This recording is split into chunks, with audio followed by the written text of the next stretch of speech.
Juan, estamos estudiando el Evangelio de Juan, capítulo 7. Hoy vamos a estar tocando el versículo 14 hasta el 24. Dice así la palabra del Señor. Mas a la mitad de la fiesta subió Jesús al templo y enseñaba. Y se maravillaban los judíos diciendo, ¿cómo sabe este letras sin haber estudiado? Jesús les respondió y dijo, mi doctrina no es mía, sino de aquel que me envió. El que quiera hacer la voluntad de Dios conocerá si la doctrina es de Dios o si yo hablo por mi propia cuenta. El que habla por su propia cuenta, su propia gloria busca. Pero el que busca la gloria del que le envió, este es verdadero, y no hay en él injusticia. ¿No os dio Moisés la ley y ninguno de vosotros cumple la ley? ¿Por qué procuráis matarme? Respondió la multitud y dijo, demonio tienes. ¿Quién procura matarte? Jesús respondió y les dijo, una obra hice y todos os maravilláis. Por cierto, Moisés os dio la circuncisión, no porque sea de Moisés, sino de los padres. Y en el día de reposo circuncidáis al hombre. Si recibe el hombre la circuncisión en el día de reposo, para que la ley de Moisés no sea quebrantada, ¿no os enojáis conmigo porque en el día de reposo sané completamente a un hombre?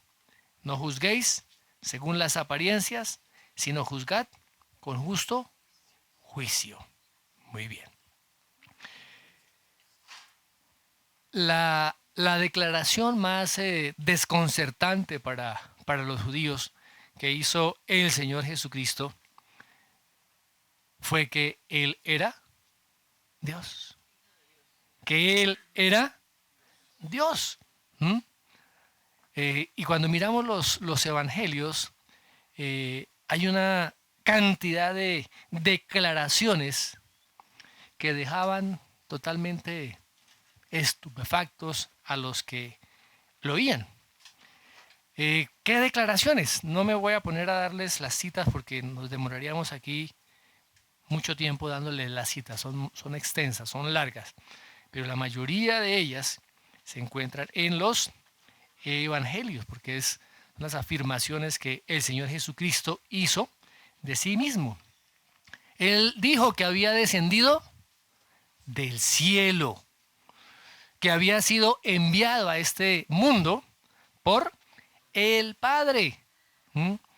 Él dijo ser el Salvador de este mundo. Él también dijo que era el que determinaba cuál era el destino de las personas. También afirmó ser la fuente de la vida. Él dijo que era el único camino que conducía a Dios, al Padre. Él también afirmó tener el derecho de recibir la misma honra que merece el Padre.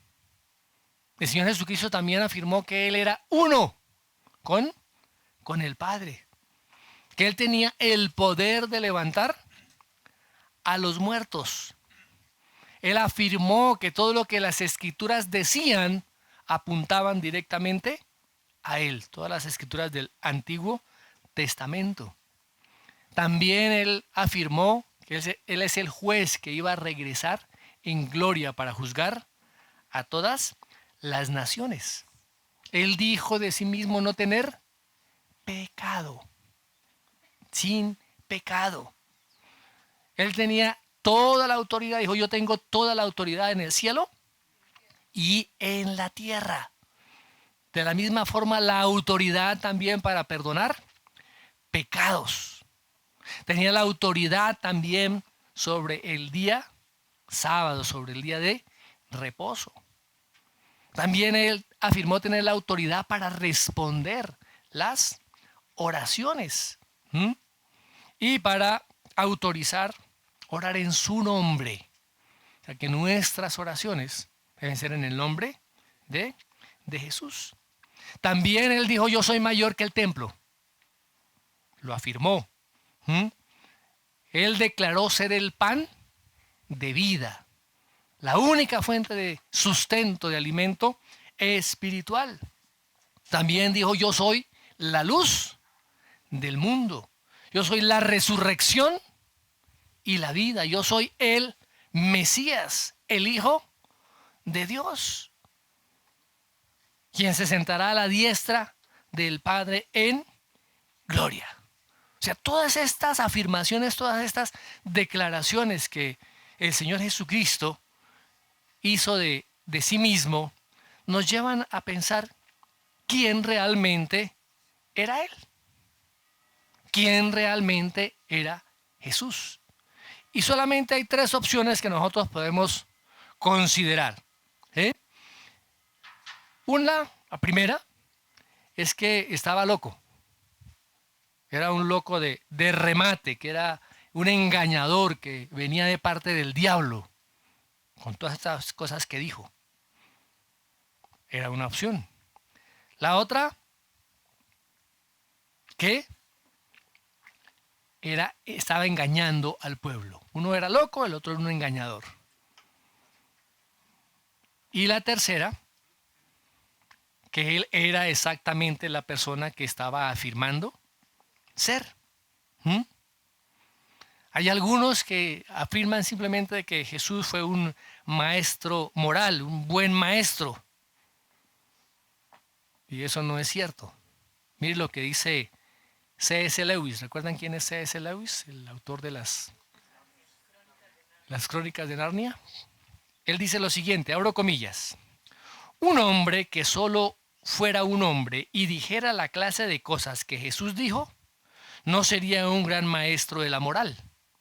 Sería un lunático, al mismo nivel que quienes afirman ser un huevo cocido. O sería el diablo del infierno. Usted debe elegir, o este hombre era y es el Hijo de Dios, o era un loco o algo peor. Usted puede callarlo por necio, puede escupirlo y matarlo como un demonio, o puede caer a sus pies y llamarle Señor y Dios. Pero no vengamos con condescendencias afirmando que solo era un gran maestro humano. No nos ha dejado esa posibilidad. Él no pretendía hacerlo. Cierro comillas. De tal manera que lo que el Señor declaraba y afirmaba de sí mismo siempre polarizaba a la gente que los estaba escuchando. Algunos creían, así como Juan el Bautista lo declaró, creyó en él y dice, este es el Cordero de Dios que quita el pecado del mundo. Felipe también creyó en él. ¿Sí? Dice, este es de quien habla la ley de Moisés. Muy bien. Y otras personas como Natanael creyeron en él. La mujer samaritana creyó en él. Ese soldado romano también creyó en él. Muchos creyeron en él. Sus discípulos dicen, nosotros hemos creído, Pedro habla en representación de todos, dice, nosotros hemos creído que tú eres el Cristo, el Hijo del Dios viviente. Finalmente Tomás también creyó, Zaqueo, Nicodemo, el mismo José de Arimatea. Todas estas personas creyeron en él. Pero la mayoría de personas rechazaban las afirmaciones que el Señor Jesucristo hacía. Y mírenlo cómo comienza el Evangelio de Juan. Ya lo hemos visto allí en Juan capítulo 1, versos 10 y 11. Dice, en el mundo estaba, y el mundo por él fue hecho. Pero el mundo no le conoció. A lo suyo vino, y los suyos no le recibieron. Tremendo, ¿no? Muy bien. Ahora, mis amados hermanos, miremos lo que dice allí en Juan también 3, 11 y 12.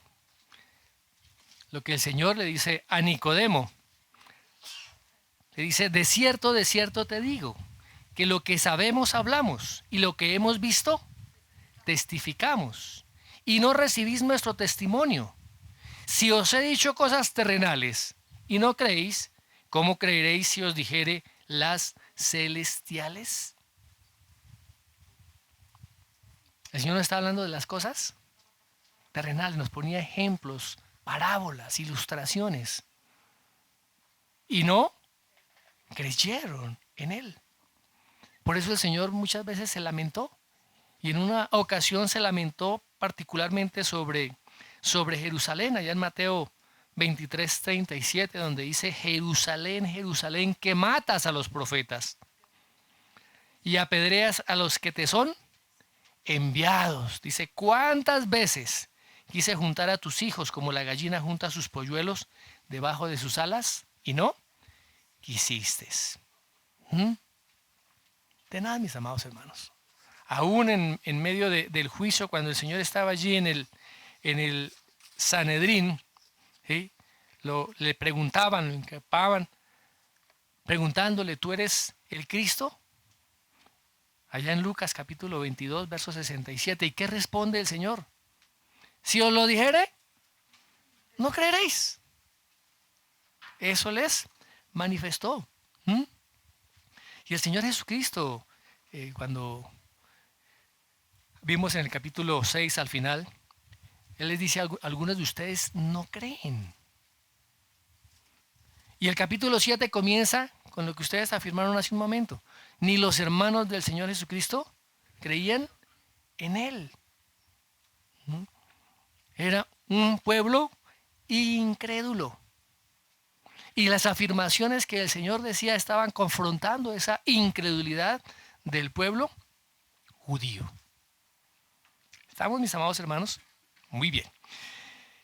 Estos versículos dicen que a la mitad de la fiesta, ¿no? A la mitad de la fiesta subió el Señor Jesucristo a Jerusalén.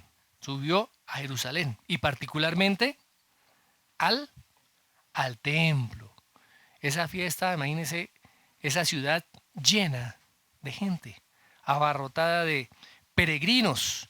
¿Ah? Y fue un acto de temeridad lo que hizo el Señor Jesucristo. Subir directamente al templo. Normalmente en el templo se reunían los maestros y los maestros enseñaban allí. ¿Y qué subió a hacer Jesús en el templo? ¿Qué dice la palabra? Y enseñaba. Y parece que esta llegada repentina del Señor Jesús cogió desprevenidos a las autoridades religiosas judías.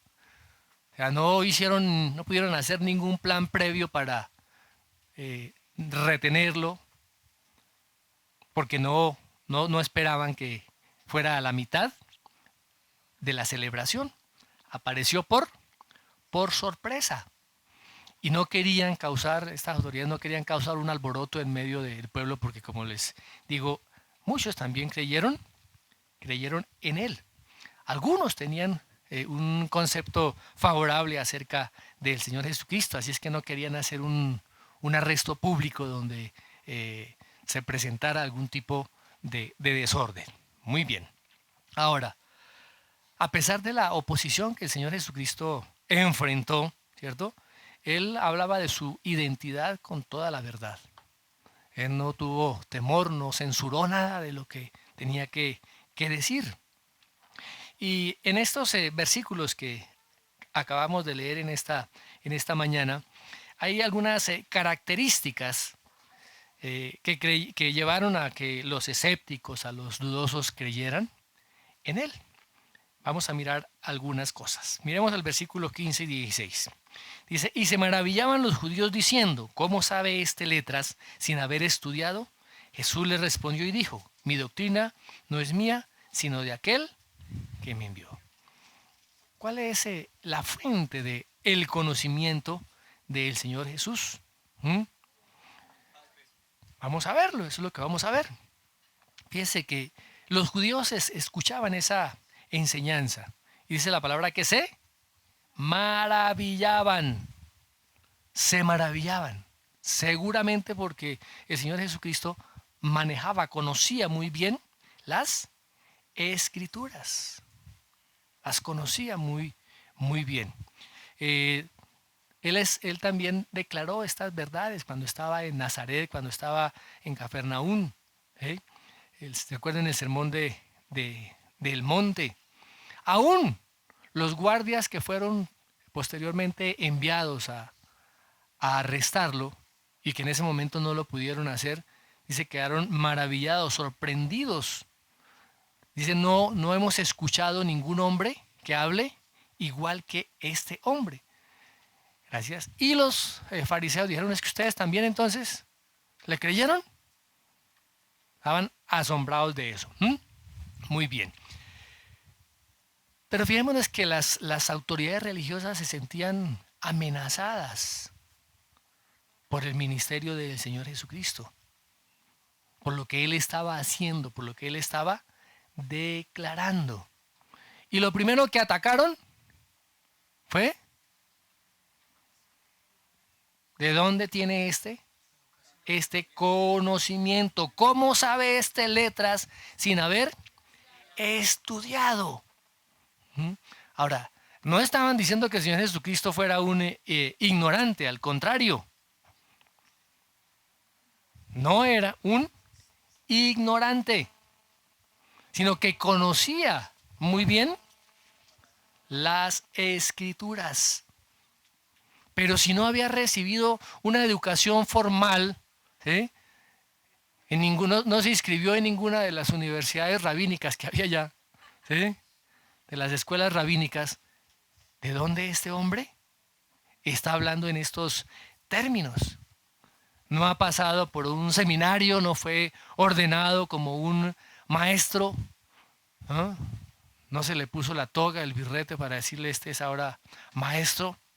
Entonces, como no podían refutar las verdades y las declaraciones que el Señor Jesucristo estaba declarando y pronunciando, comenzaron a cuestionar sus credenciales, comenzaron a cuestionar cuál es la autoridad que tiene este para enseñar. No tiene ningún derecho. Era un aparecido que no tenía ninguna capacitación en las escuelas rabínicas de esa época. Así que no estaba autorizado. ¿Pero qué responde el Señor Jesucristo? Dice, mi doctrina no es mía, sino de aquel que me envió. Fíjese que el conocimiento del Señor no venía, no se derivaba de ninguna institución humana. No era ninguna institución humana. No era del judaísmo. No era el conocimiento del judaísmo, mis hermanos. Y él está diciendo, mi opinión, lo que estoy diciendo, perdón, no es mi opinión. Es lo que el Padre me ha enviado. Es la doctrina de el Padre. Y eso, mis amados, es lo que nosotros tenemos que predicar, no es lo que nos parece a nosotros. Es que yo creo, es que a mí me parece. Uno predica es la doctrina del reino de Dios. Es la doctrina del reino de Dios. No lo que yo quiero, no lo que a mí me parece. El Señor Jesucristo tenía un conocimiento perfecto del Padre. Y si Él conocía perfectamente al Padre, ¿qué podía hablar? Pues las palabras del Padre, la doctrina del Padre. Es la doctrina del Padre, es doctrina diferente a las doctrinas rabínicas. Generalmente esas doctrinas venían de enseñanzas de generaciones en generaciones. Pero la doctrina que el Señor Jesucristo estaba declarando venía directamente de el Padre. Recordemos allá que en el Sermón del Monte dice que la gente se admiraba de su doctrina, porque les enseñaba como quien tiene autoridad y no como los escribas. Muy bien. Ahora, Jesús no hizo lo mismo que hicieron los profetas del Antiguo Testamento, aunque ellos fueron enviados por Dios para proclamar la verdad. ¿Qué decían ellos? Así dice el Señor. ¿Sí? Pero el Señor Jesucristo, ¿qué decía?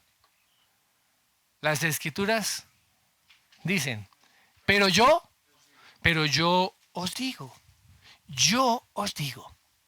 la verdad de Dios declarada por el Señor Jesucristo. Muy bien, miremos el versículo 17. El que quiera hacer la voluntad de Dios, conocerá si la doctrina es de Dios o si yo hablo por mi propia cuenta. Vemos que a través del ministerio del Señor Jesucristo, la gente le pedía señales. Si tú eres el Hijo de Dios, haz esto. Si tú eres el enviado, el Mesías, queremos ver las señales, los prodigios. Como si él tuviera que demostrar a estas personas incrédulas quién era. Y fijemos que él se negó a esas solicitudes, a eso que le estaba pidiendo la gente. ¿Por qué? Porque venía de parte de corazones incrédulos, gente que no creía, gente que tenía su corazón endurecido. Ahora, fíjese que el Señor Jesús hizo muchísimos milagros y la mayoría de esta gente vio los milagros, pero ellos se negaban a creer.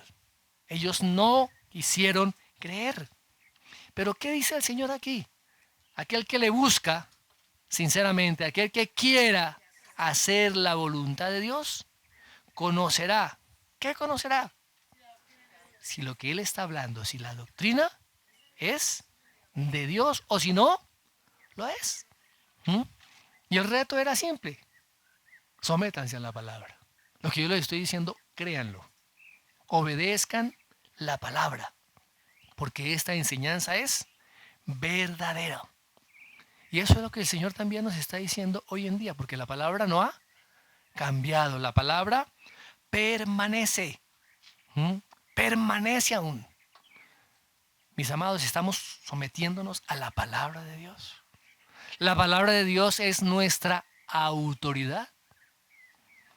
Hemos visto en el discipulado cómo la Biblia, las Escrituras han tenido tantos ataques a través de toda la historia. Ataques de las diferentes ideologías humanistas. Pero la palabra de Dios es veraz. Dice que no pasará ni una jota ni una tilde hasta que todo sea cumplido. Hasta que todo se cumpla. Así que podemos estar hoy en día, mis amados, confiados. ¿Por qué? Porque el mismo Espíritu Santo da testimonio hoy en día a nuestro espíritu de que esa palabra de Dios, esa palabra que el Señor Jesucristo declaró, es verdadera. Es verdadera. De que el testimonio de Cristo es un testimonio real y veraz, sin mentiras ni engaños. O sea, que el Evangelio es una verdad de a puño, como decimos por acá. Muy bien. Ahora, mis hermanos, es una promesa que el Señor está dando acá. Es una promesa. Si le buscamos, dice que Él nos va a recibir. Son promesas que vienen desde el Antiguo Testamento. Miremos lo que dice Deuteronomio 4:29. Dios prometiéndole a Israel esto, dice, pero si desde allí buscas al Señor tu Dios con todo tu corazón y con toda tu alma, lo encontrarás. David también le da consejos a su hijo Salomón allá en Primera de Crónicas 28:9. Miremos lo que dice Primera de Crónicas. Y tú, Salomón, hijo mío, reconoce al Dios de tu padre y sírvele con corazón perfecto y con ánimo voluntario, porque Jehová escudriña los corazones de todos y entiende todo intento de los pensamientos. Si tú le buscares, lo hallarás, mas si lo dejares, él te desechará para siempre. Wow. Mis amados hermanos, estamos buscando nosotros cada día esa presencia del Señor. Estamos reconociéndolo cada día en nuestras vidas, en cada una de las cosas que hacemos. A veces queremos nosotros, se tiene la idea de separar lo espiritual de lo material. ¿Sí? Pues yo soy espiritual el día domingo allá, cuando levanto mis manos, cuando canto, Pero salimos de ahí y ya el resto de cosas son del mundo. Y eso no es así, mis amados hermanos. Cada una de las cosas que nosotros hacemos, dice la palabra, háganla como para el Señor. Cuando mis hermanas están allá en la cocina preparando un delicioso almuerzo, ¿qué están haciendo? Están adorando al Señor. No me mire mal, hermana. Cuando está allí, haciendo los quehaceres de la casa, está adorando al Señor. Cuando cada uno de nosotros está realizando el trabajo en el cual se desenvuelve, así se pegue un martillazo en el dedo, está adorando al Señor. Amén, gloria a Dios. Bendito sea Jehová. En cada una de las actividades que hacemos, estamos adorando y glorificando al Señor. No podemos hacer ese dualismo en separar lo que es aquí santo, lo que es espiritual y lo que es mundano, carnal, natural. Cuando dormimos estamos adorando al Señor, estamos descansando. Cuando usted se baña los dientes, está adorando al Señor. Así que adórelo más seguido. Cada cosa que nosotros hacemos exalta el nombre del Señor. Y vamos a tener esa seguridad en nuestra vida porque, les repito, el Espíritu Santo da testimonio. ¿Esto te agrada, Señor? ¿El sembrar una papa te agrada? ¿Estoy adorando al Señor cuando siembro una papa, un grano de maíz? Cuando estoy lavando la ropa. Cuando estoy cambiándole el pañal al niño. Cada cosa que hacemos debe ser una expresión de adoración de nuestra parte hacia el Señor. Miremos qué dice el Salmo 119:2. Bienaventurados los que guardan sus testimonios y con todo el corazón le buscan. Wow. Jeremías 29:13. Jeremías 29:13. Y me buscaréis y me hallaréis. ¿Por qué? Porque me buscaréis de todo vuestro corazón. Mis amados, el Señor Jesucristo nos dio esta preciosa promesa. Fijémonos cómo en el libro de los Proverbios, cuando se personifica a la sabiduría, ¿sí?, se hace ese llamamiento a que nosotros nos relacionemos con esa sabiduría, que conozcamos esa sabiduría. Miremos lo que dice allá Proverbios, capítulo 1. Proverbios, capítulo 1. Miremos el verso 20. La sabiduría clama en las calles, alza su voz en las plazas, clama en los principales lugares de reunión, en las entradas de las puertas de la ciudad dice sus razones.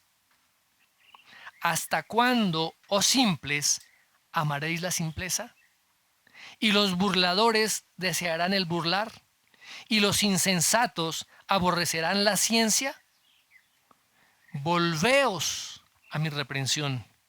He aquí, yo derramaré mi espíritu sobre vosotros y os haré saber mis palabras. ¡Wow! ¡Qué promesa tan tremenda! Lo que el Señor Jesús está diciendo en este texto había sido proclamado años atrás. Podemos conocer los pensamientos de Dios. Podemos conocer cuál es la voluntad de Dios. Porque tenemos la seguridad que sus palabras, las palabras de Cristo, son verdaderas. Pero miremos lo que pasa en el versículo 24.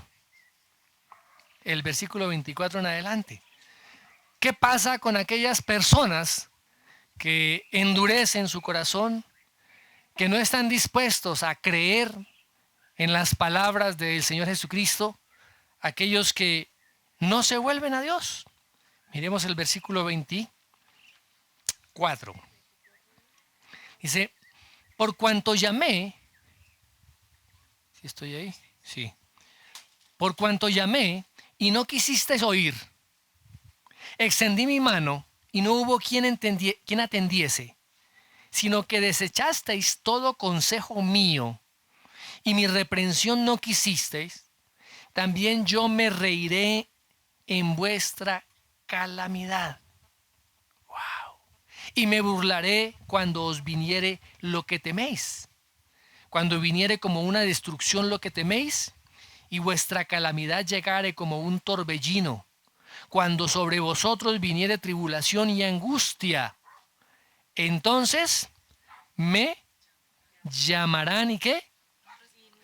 Y no responderé. Me buscarán de mañana y no me hallarán, por cuanto aborrecieron la sabiduría y no escogieron el temor de Jehová, ni quisieron mi consejo y menospreciaron toda reprensión mía. Comerán el fruto de su camino y serán hastiados de sus propios consejeros, porque el desvío de los ignorantes los matará y la prosperidad de los necios los echará a perder. Mas el que oyere habitará confiadamente y vivirá tranquilo, sin temor al mal. ¡Wow!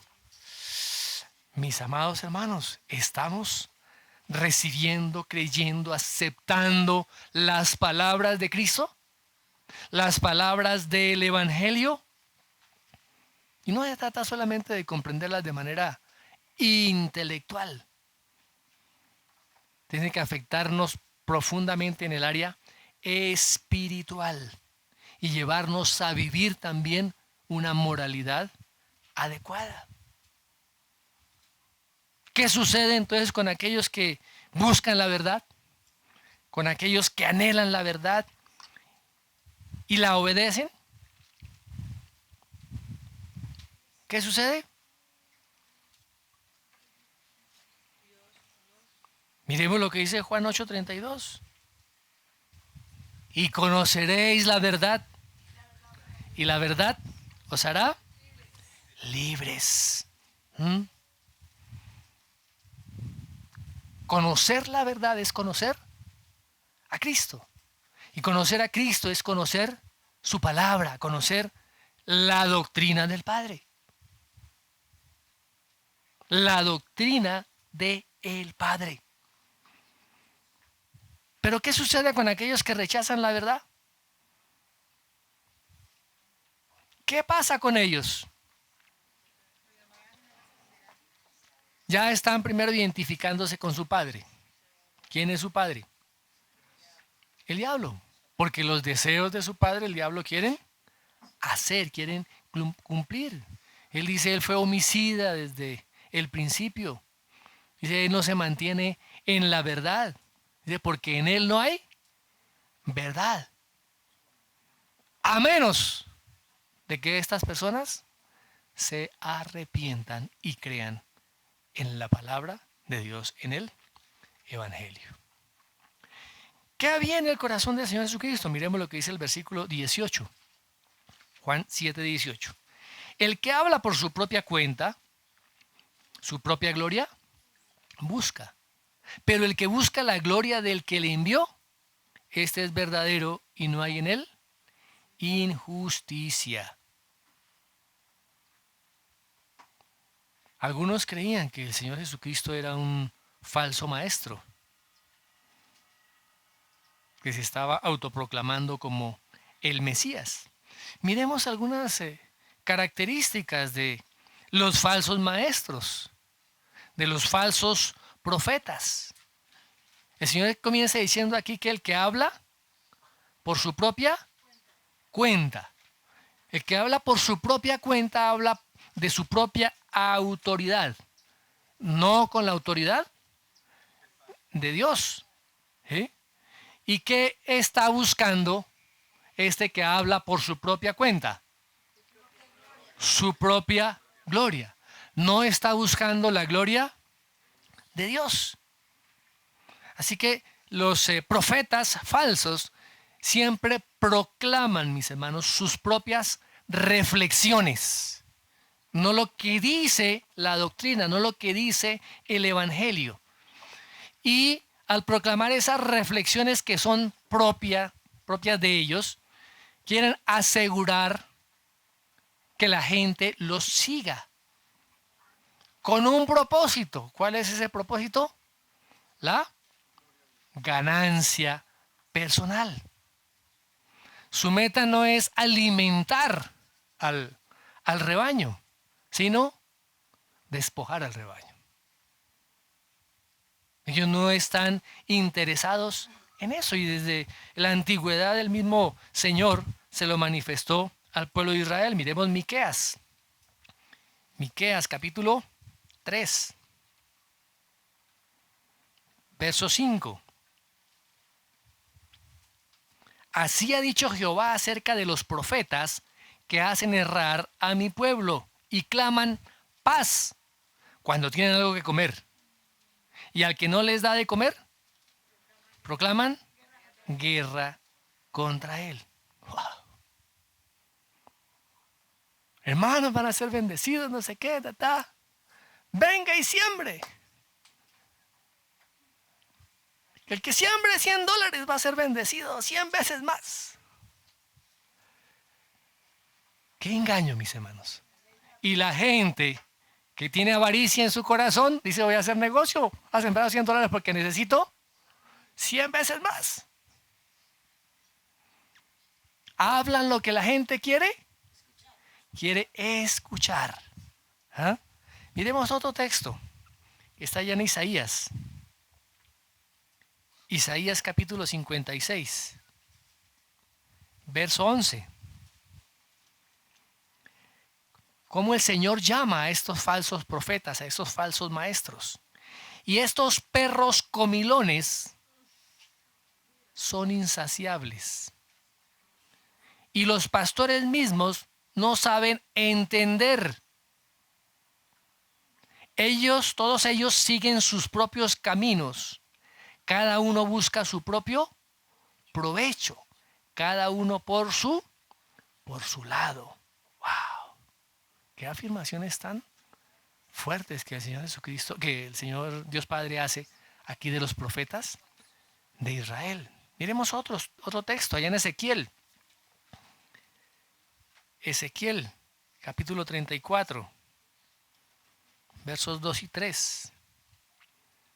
Hijo de hombre, profetiza contra los pastores de Israel. Profetiza y di a los pastores: así ha dicho Jehová el Señor. Ay de los pastores de Israel que se apacientan a sí mismos. ¿No apacientan los pastores a los rebaños? Coméis la grosura y os vestís de la lana. La engordada degolláis, mas no apacentáis a las ovejas. Y hoy en día vemos mucho de esto, mis amados hermanos. Cómo se quieren beneficiar de el ministerio. Y el apóstol Pablo también hace una declaración en contra de los falsos maestros y profetas. Romanos capítulo 16, verso 18. Porque tales personas no sirven a nuestro Señor Jesucristo, sino a sus propios vientres, y con suaves palabras y lisonjas engañan los corazones de los ingenuos. ¿Quiénes son los ingenuos? Los que no conocen la palabra de Dios. Los que no conocen a Cristo, la verdad. Miremos lo que dice también en Filipenses. Filipenses 3:19. El fin de los cuales será perdición, cuyo Dios es el vientre. Cuyo Dios es el vientre. Otro texto, Primera de Timoteo 6. Primera de Timoteo 6, verso 5. Dice, disputas necias de hombres corruptos de entendimiento y privados de la verdad. Oh, mira cómo los define. Hombres corruptos de entendimiento, privados de la verdad, no conocen a Cristo. Hablan de Cristo, pero no lo conocen. Que toman la piedad como fuente de ganancia. ¡Wow! Tremendo, mis amados hermanos. Otro texto, el apóstol Pedro también habla ya en su segunda carta. Segunda de Pedro 2:3. Y por avaricia harán mercadería de vosotros con palabras fingidas. Sobre los tales ya de largo tiempo la condenación no se tarda y su perdición no se duerme. Miremos el versículo 14. De ahí de segunda de Pedro 2. Tienen los ojos llenos de adulterio. No se sacian de pecar. Seducen a las almas inconstantes. Tienen el corazón habituado a la codicia y son hijos de maldición. Han dejado el camino recto y se han extraviado siguiendo el camino de Balaam, hijo de Beor, el cual amó el premio de la maldad. Vemos que estos falsos profetas y falsos maestros, ellos en vez de honrar y de glorificar a Dios, ellos están buscando su propia gloria, su propio beneficio. El mismo Señor Jesucristo reprendió a los fariseos. Miremos lo que dice allá en Mateo, capítulo 23. Mateo 23, versos 5 al 7. Dice, antes hacen todas sus obras para ser vistos por los hombres, pues ensanchan sus filacterias y extienden los flecos de sus mantos, y aman los primeros asientos en las cenas y las primeras sillas en las sinagogas y las salutaciones en las plazas, y que los hombres los llamen Rabí, Rabí, maestros. Wow. Otro texto, Lucas 20:47. Que devoran las casas de las viudas y por pretexto hacen largas oraciones. Estos recibirán mayor condenación. Otro texto, Gálatas 6:12. Todos los que quieren agradar a la carne Esto os obligan a que os circuncidéis solamente para no padecer persecución a causa de la cruz de Cristo. ¿Quiénes los que quieren qué?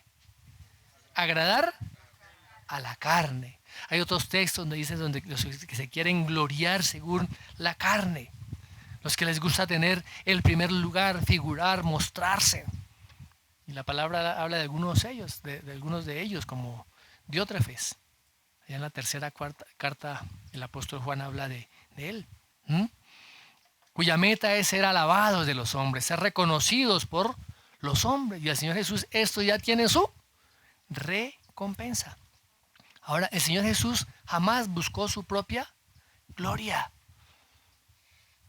Él no buscó su propia gloria. Él dijo, yo he venido para servir, no para ser servido. Y para dar mi vida, dijo el Señor Jesús, por el rescate de muchos. Dice, porque soy manso y humilde de corazón.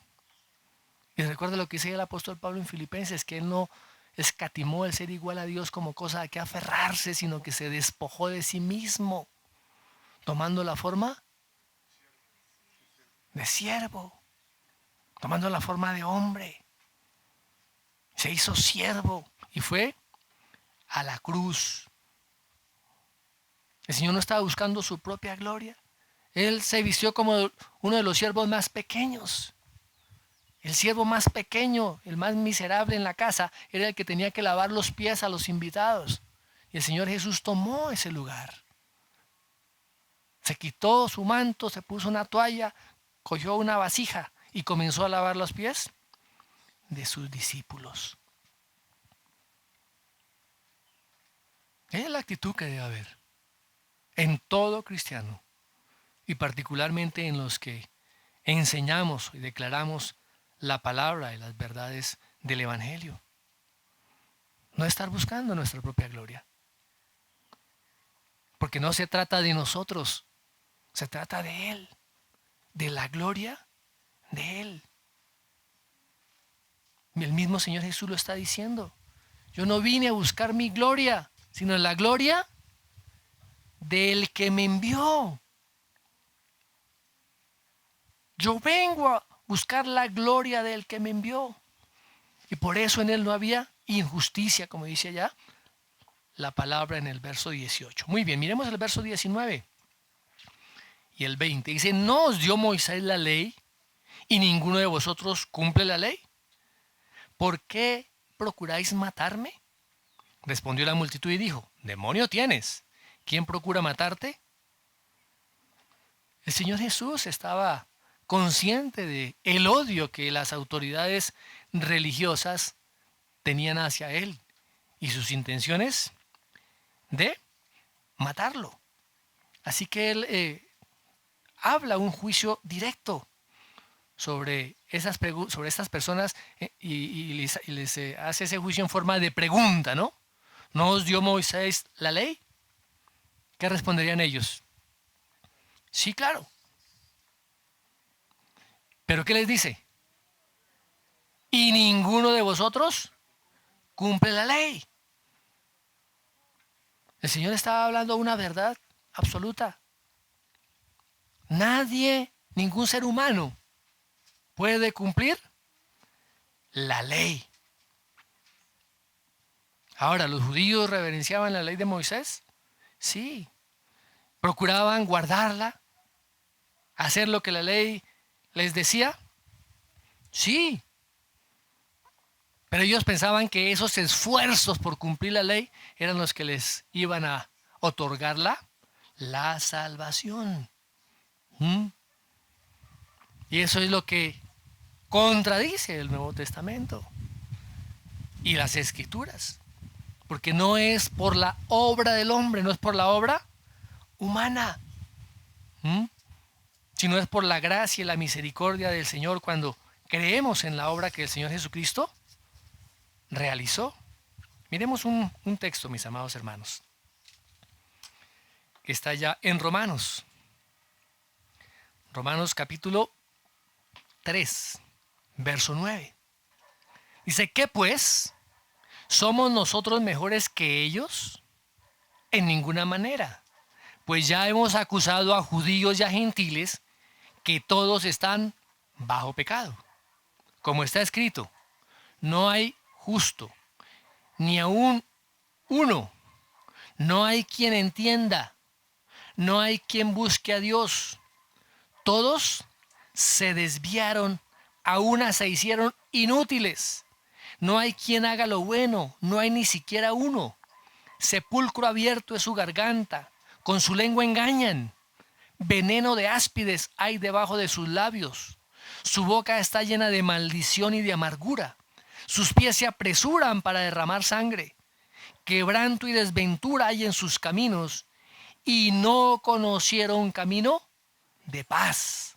No hay temor de Dios delante de sus ojos. Pero sabemos que todo lo que la ley dice, lo dice a los que están bajo la ley, para que toda boca se cierre y todo el mundo quede bajo el juicio de Dios, ya que por las obras de la ley ningún ser humano será justificado delante de él, porque por medio de la ley es el conocimiento del pecado. Wow. ¿Hay alguna excusa? ¿No es que yo no soy así de malo? La corrupción que hay en el corazón del hombre, la naturaleza pecadora en el hombre, forma ese corazón, crea ese corazón corrupto, ese corazón dañado. Miremos otro texto que habla también el apóstol Pablo ahí en Gálatas capítulo 5, versos del 3 al 6. Dice, y otra vez testifico a todo hombre que se circuncida, que está obligado a guardar toda la ley. De Cristo os desligasteis los que por la ley os justificáis.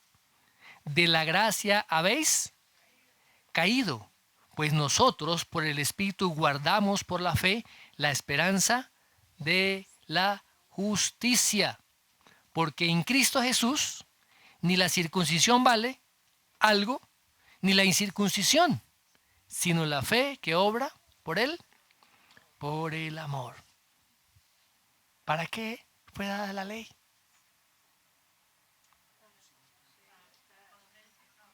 Para conocer el pecado. Miremos otro texto ahí mismo en Gálatas. Gálatas capítulo 3, verso 10.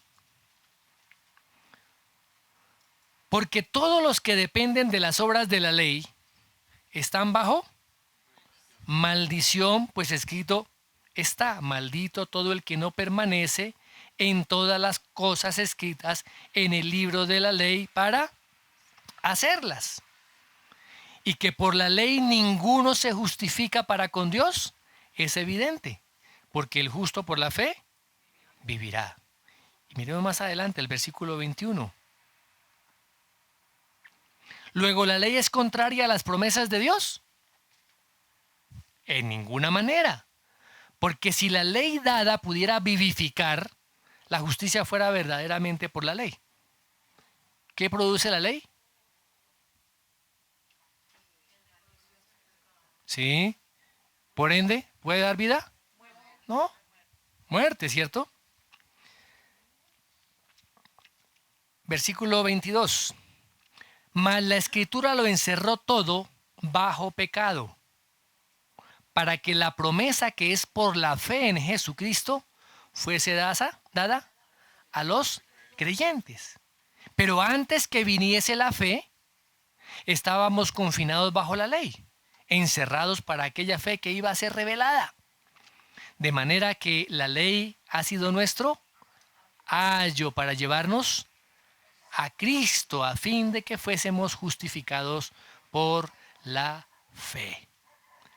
El propósito de la ley no era salvar. Por la ley nadie puede ser salvo. ¿Cuál es el propósito de la ley? Revelarnos el pecado, mostrarnos el pecado. Y los judíos habían pervertido, dañado esto. Ellos pensaban que obedeciendo la ley iban a ser salvos. iban a ser salvos. Tremendo, mis amados hermanos. Miremos lo que dice Romanos 10:4. Dice, porque el fin de la ley es Cristo, para justicia a todo aquel que cree.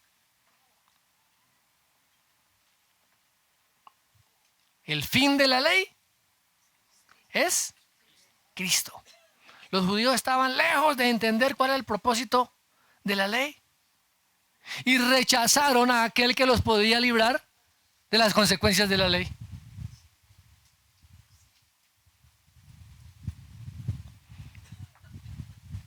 Y lo mataron.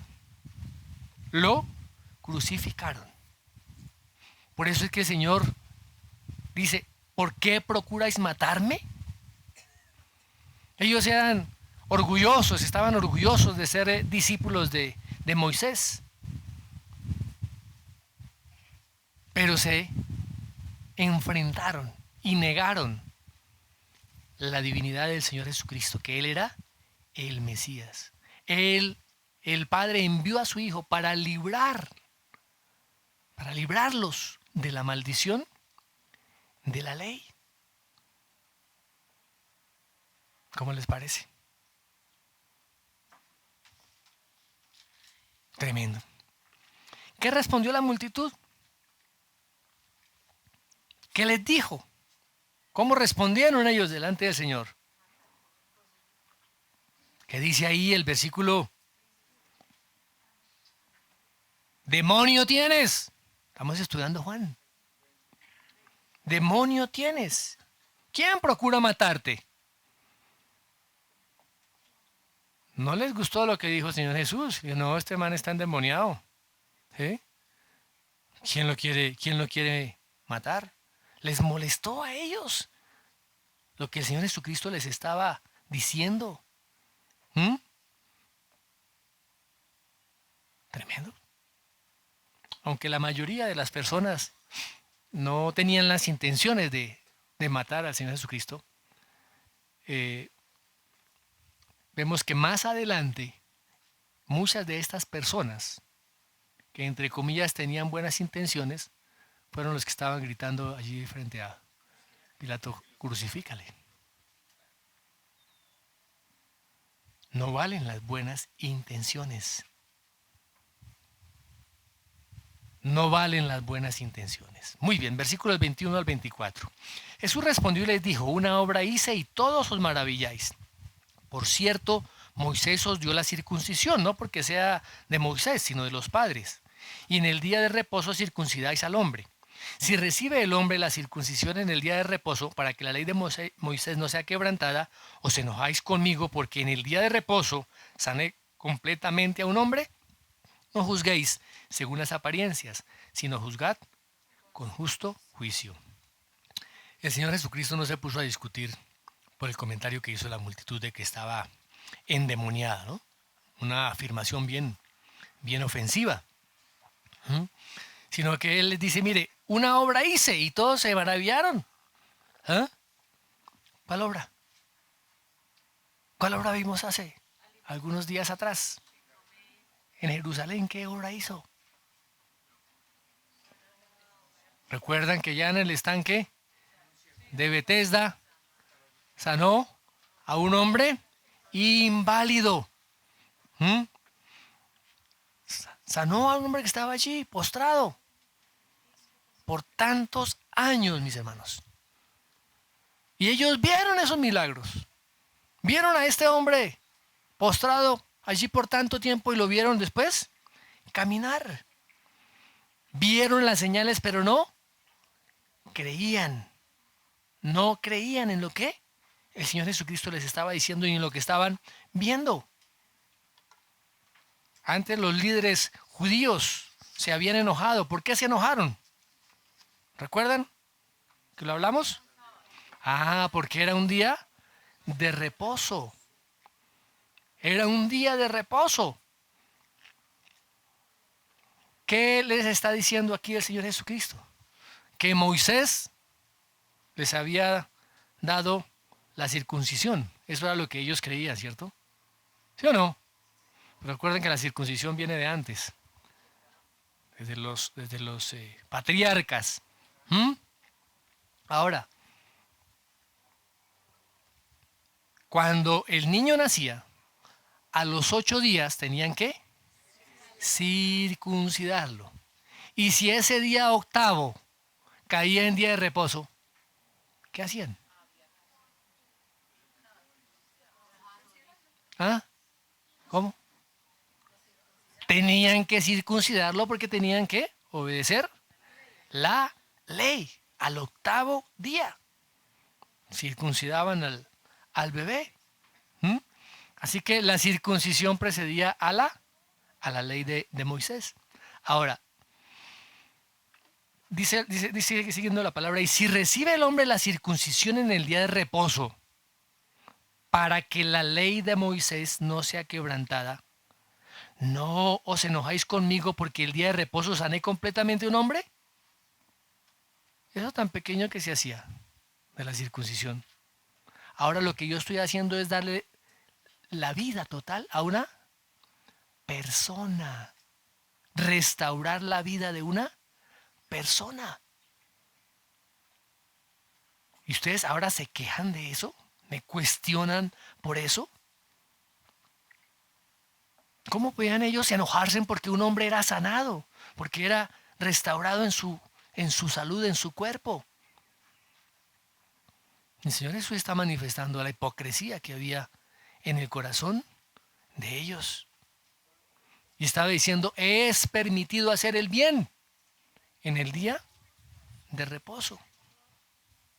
Y finalmente el Señor Jesús concluye con una exhortación. Él termina diciendo, no juzguéis según las apariencias, sino juzgad con justo juicio. Los judíos estaban juzgando según las apariencias. No tenían discernimiento, no entendían las escrituras. Moralmente también estaban en la olla. El legalismo. El legalismo. ¿Qué busca finalmente el legalismo? Autojustificarse. El legalismo busca la autojustificación. A veces se juzga según las apariencias. Juzgamos a veces a las personas, ¿cierto? Por las apariencias. Mírese cómo se viste, mire cómo camina, mire en ese carrazo que anda, de ser un narco. O miren ese pichirilo que anda, de ser en la olla de vivir. A veces juzgamos, criticamos. Es que mire ese peinado, es que mire esa ropa, es que mire con quién se casó. Juzgamos. Incluso tenemos la desfachatez y el atrevimiento a veces de juzgar la palabra. Yo creo esto, pero aquello sí no, eso sí no, no me parece. No, eso no va conmigo, sí. Dice la palabra, juzgar, no juzguéis según las apariencias, sino juzgad con justo juicio. Tenemos que abandonar todas esas falsas interpretaciones que nosotros tenemos de Cristo y de Dios. ¿Cuál es el concepto que tenemos de Dios? ¿Cuál es el concepto que tenemos de Cristo? El niño que está allá en las manos de esta mujer. ¿Cuál es el concepto? Porque estamos haciendo nosotros un juicio. ¿Es el Cristo de la palabra? ¿Es el Cristo del Evangelio? ¿O es el Cristo que nos hemos formado según nuestros propios juicios? Nuestra propia imagen. Hemos formado un Dios a nuestra imagen y semejanza. ¿O realmente estamos haciendo un justo juicio? Y ese justo juicio lo podemos hacer cuando conocemos el Evangelio, cuando conocemos al Cristo del Evangelio. Y cuando vamos y lo conocemos, Él se da a conocer cada vez más. Tenemos que tener la completa seguridad y la completa certeza, mis amados, de que el Señor Jesucristo es Dios, nuestro Señor y nuestro Salvador. Y todo lo que afirma Él de sí mismo es verdad. Dan testimonio las Escrituras, da testimonio el Padre y da testimonio el Espíritu Santo a nuestro propio espíritu. Miremos lo que dice Juan 7:17. Juan 7:17.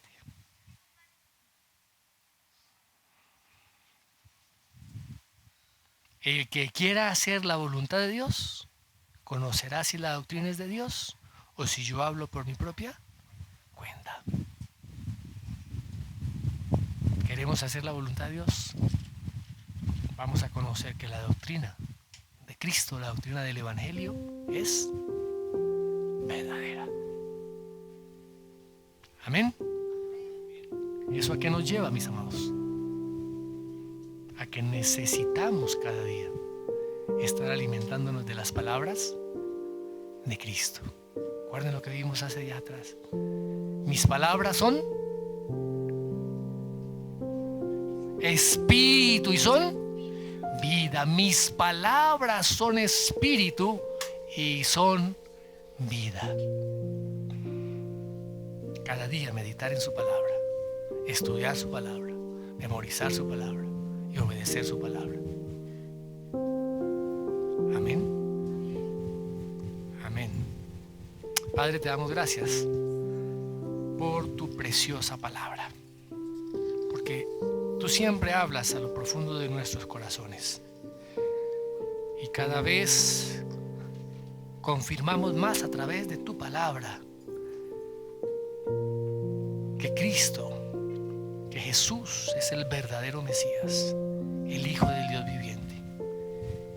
Señor, que estas palabras de Cristo sean selladas, marcadas, impresas en nuestros corazones, para que por la fe, Señor, podamos nosotros mostrar a Cristo en nuestras vidas y llevar ese mensaje también de salvación a aquellos que lo necesitan, que necesitan ser salvos y conocerte.